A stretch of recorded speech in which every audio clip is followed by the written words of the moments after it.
आज का जो मेरा वीडियो ये बहुत ही इंपॉर्टेंट वीडियो है, तो इस वीडियो को स्किप मत कीजिएगा, इसे लास्ट तक देखिएगा। और अगर अभी आप बिजी हैं तो इस वीडियो को अभी बंद कर दीजिए, जब आपके पास खाली टाइम हो तब देखिएगा। मैं अपनी हर वीडियो की स्टार्टिंग इस तरह से नहीं करती हूँ, लेकिन अगर आज मैं इस वीडियो के लिए स्पेशली बोल रही हूँ कि आप इसे खाली टाइम में देखिएगा तो मतलब कुछ इंपॉर्टेंट है। आज का जो टॉपिक है वो है fantasy of incest. Fantasy of incest के ऊपर मैं आज से 8 महीने पहले भी एक वीडियो बना चुकी हूँ। जो मेरे रेगुलर व्यूअर हैं, अगर वो तब से मेरे साथ जुड़े हुए हैं तो उन्होंने मेरी ये वीडियो जरूर देखी होगी और वो इस बात को अच्छी तरह से जानते होंगे कि हाँ, रिया मल्होत्रा जो है वो फैंटेसी ऑफ इंसेस्ट के कट्टर विरोधी है। अब कुछ यूट्यूबर्स ऐसे हैं जिन्होंने मदर्स एंड इंसेस्ट के ऊपर वीडियोस बनाए हुए हैं, तो देखा देखी लोग मुझे भी फोर्स करते रहते हैं कि मैम मदर्स एंड इंसेस्ट के ऊपर वीडियो बनाइए, और 4 महीने हो गए हैं। इंस्टा पे रोज मुझे मैसेज आते हैं, तो शायद उन्हें लगता होगा कि रिया मल्होत्रा के मुंह से कुछ पॉजिटिव निकलेगा, सेक्स को लेके वो इतना ओपन है। तो मेरे मुंह से आज क्या निकलने वाला है, वीडियो में बने रहिए।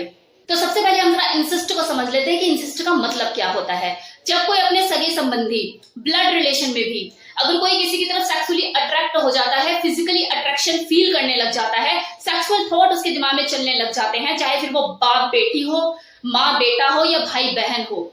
अब कुछ लोग ऐसे होते हैं जो कि बढ़ती हुई उम्र के साथ, टाइम के साथ चीजों को समझ जाते हैं और इस पगलैटपन से दूर हो जाते हैं। लेकिन कुछ ऐसे लोग भी होते हैं जो इतने पगलैट होते हैं कि ना तो समझते हैं और ना ही समझना चाहते हैं। अब इस वीडियो में कि इंसेस्ट क्यों हो जाते हैं या इंसेस्ट फैंटेसी किसी के अंदर डेवलप क्यों हो जाती है, इसके बारे में मैं ऑलरेडी एक डिटेल वीडियो बना चुकी हूँ फैंटेसी ऑफ इंसेस्ट करके, जिसमें मैंने साइकोलॉजिकल रीजन उसमें बताया है। आप चाहे तो जाकर देख सकते हैं। इस वीडियो में मैं कोई थ्योरेटिकल या कोई साइकोलॉजिकल रीजन यहाँ पर नहीं बताने वाली हूँ। यहाँ मेरा जो डिस्कशन है वो कुछ अलग तरह का होगा। यहाँ पर मुझे सवाल करने हैं उन लोगों से जो कि इंसेस्ट रिलेशनशिप को जीते हैं।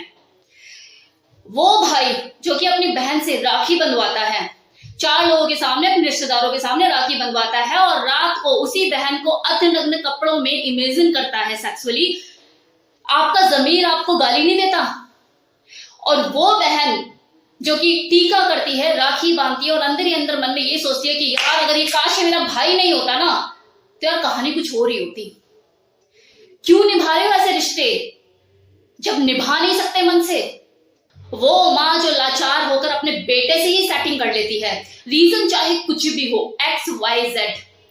पति मर गया हो, लाचार हो, बाहर मर्दों की कमी है क्या, अकाल पड़ गया मर्दों का?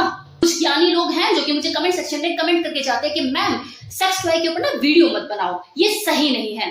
जब किसी की जिस्मानी भूख सर चढ़कर बोलती है ना तो रिश्ते बदनाम होते हैं, कलंकित होते हैं रिश्ते, इसलिए सेक्स टॉय की जरूरत है।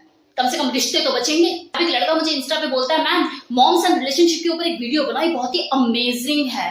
मैंने उससे पूछा इसमें अमेजिंग जैसा क्या है? कह रहा मैम बहुत ही अमेजिंग है, एक अलग सा फील होता है और जापान में तो बहुत ज्यादा कॉमन है। तो जापान में तो और भी बहुत सारी चीजें कॉमन है। आपकी माँ के जापानीज है?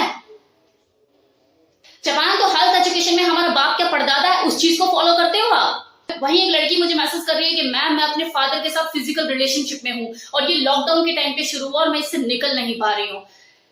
मैंने बोला निकलने की जरूरत क्या है, बच्चा तो पैदा कर लो। 21 साल की लड़की है, वो कॉलेज में पढ़ती है। 21 साल की लड़की को अच्छी खासी अकल होती है मेरे लिए क्या सही है क्या गलत है, और उसका बाप जो उससे भी ज्यादा एजेड है। क्या लग रहा है आपको, ये क्या बाप बेटी का रिलेशन है?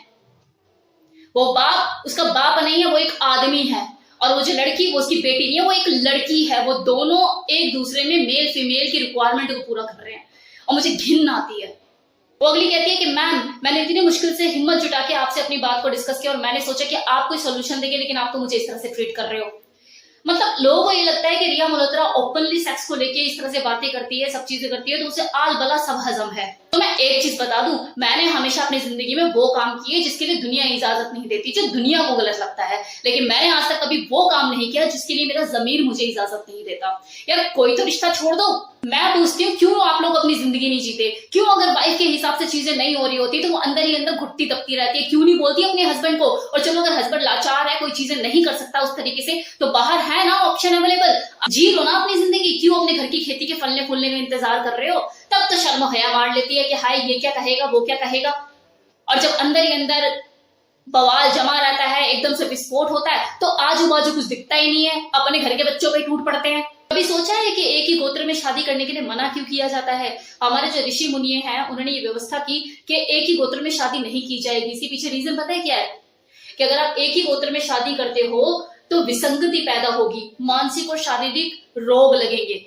सिगमंड फ्राइड, क्योंकि बहुत बड़े थिंकर है, उन्होंने इस चीज को बोला है कि मनुष्य के जीवन में सबसे पहला काम वासना का भाव अपनी माँ के लिए आता है और हिंसा का भाव सबसे पहले अपने पिता के लिए आता है। और इसीलिए प्रतिबंध लगाया गया कि अपने जन्मदाता मतलब अपने पिता की हत्या ना करना और अपनी माँ के साथ विवाह ना करना। और यही एक इंसान का सबसे बड़ा नैतिक और धार्मिक नियम है जिसे उसे पालन करना चाहिए। और वो ये भी कहते हैं कि अगर कोई अपने ब्लड रिलेशन में शादी करता है तो उससे पैदा होने वाला बच्चा बीमारियों का घर होगा और उसका मानसिक संतुलन ठीक नहीं रहेगा। इसलिए जब कोई इंसेस्ट रिलेशनशिप में पड़ता है तो वो मेंटली डिस्टर्ब रहने लग जाता है। वो कुछ टाइम का एंजॉयमेंट होता है लेकिन बाद में वो यहाँ मेंटली डिस्टर्ब करता है उसे, और उसे अंदर अंदर गिल्ट भावना आने लगती है, उसका मानसिक संतुलन खराब हो जाता है। इंसेस्ट रिलेशनशिप के देखो दो रूप होते हैं। एक तो वो जिसमें दो लोग अपने म्यूचुअल कंसर्न के साथ अंडरस्टैंडिंग बना के फिजिकल रिलेशनशिप में घुस जाते हैं, जैसे मैंने वो बाप बेटी का एग्जांपल दिया।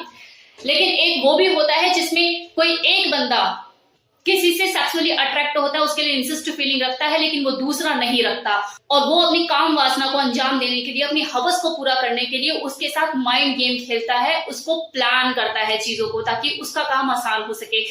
और ये दोनों ही चीजें सही नहीं है। पहला वाला जो मैंने एग्जांपल दिया जिसमें म्यूचुअल कंसर्न के साथ चीजें की जाती हैं वो एक बीमारी है, और जो दूसरा एग्जांपल मैंने आपको दिया वो एक सोची समझी साजिश है, एक क्राइम है।